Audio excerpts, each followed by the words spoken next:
Well, I really learned a lot, and I just want to share with you where I'm at. I want to thank my friends from the media that I know that you have to do things because you need to do things because of your job. You know, you need to for the social media people that needs to have likes and need to have followers and has to do things that hindi man lang ako kinuha ng statement and made those stories. I want to thank you.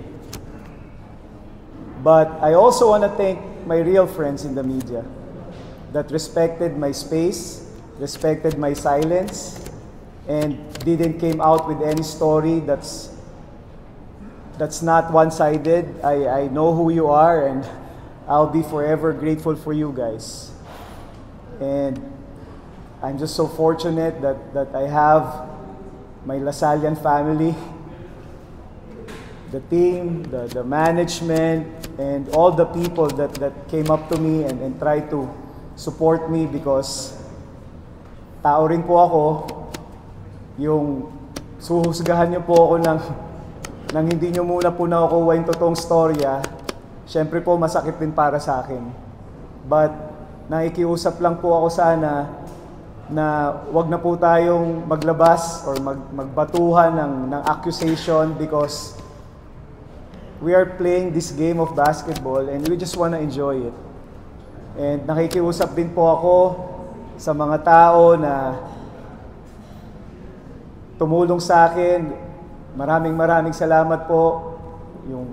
I've been watching some podcasts, Shoot First really gave me a chance and was just fair in giving their output, yung kanilang decision, and marami rin po akong dapat pasalamatan, and pati po sana yung sumigaw sa akin dun sa MOA, Mrs. Villanueva, yung pinahiya niyo po ako sa harap ng pamilya ko, sa harap ng tao na inakusahan niyo po ako.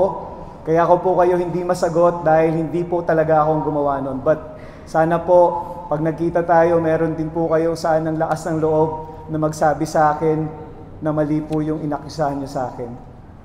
At yung mga tumawag po sa akin ng squatter, maraming salamat din po sa inyo dahil talaga po namang naghirap ako at kung ano man po yung naramdaman o yung na-achieve ko ngayon dahil po pinagsikapan ko. Ang tanong ko lang po, kapag po ba squatter, masamang tao? Kasi po tinawag po akong squatter so hindi ko po alam kung saan nanggaling yon. Pero pag squatter po ba, masamang tao na yon? Di ba po, ang squatter, hindi naman po nila ginustong maghirap sila pero nagsikap sila. Nag-aral sila, nakakuha sila ng scholarship at ngayon nagkaroon sila ng maayos na buhay at ginamit nila yung kahirapan nila para maging maayos yung buhay nila para sa pamilya nila. Hindi ko po alam kung bakit po ang squatter sinasabihan ng masama. Yun po yung hindi ko lang alam.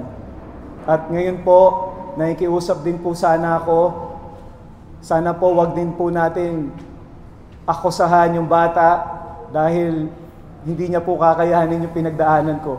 Sana po bigyan po rin natin siya ng pangunawa sa mga nagawa niya dahil alam ko po gaano kahirap yon. Muli po humihingi po ako ng paumanhin sa bata dahil po sa nagawa kong pagsigaw sa kanya at sana po magkaroon din ng chance na makalimutan na po natin to at sawa na po tayo sa bato ng bintang sa ibang tao at sana po maging lesson po sana to sa lahat na kung wala po kayo sanang sure na proof, wag po kayo mag-akusa kasi napakasakit po. Iningatan ko po yung pangalan ko ng napakatagal. Kung nasan po man ako ngayon, wala po akong dinayang tao.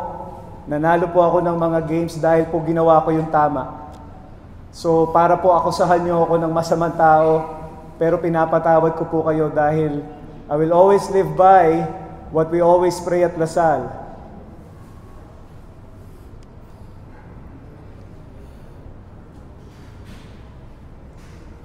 I will continue to do all my actions for the love of you. Amen. Thank you po. Amen.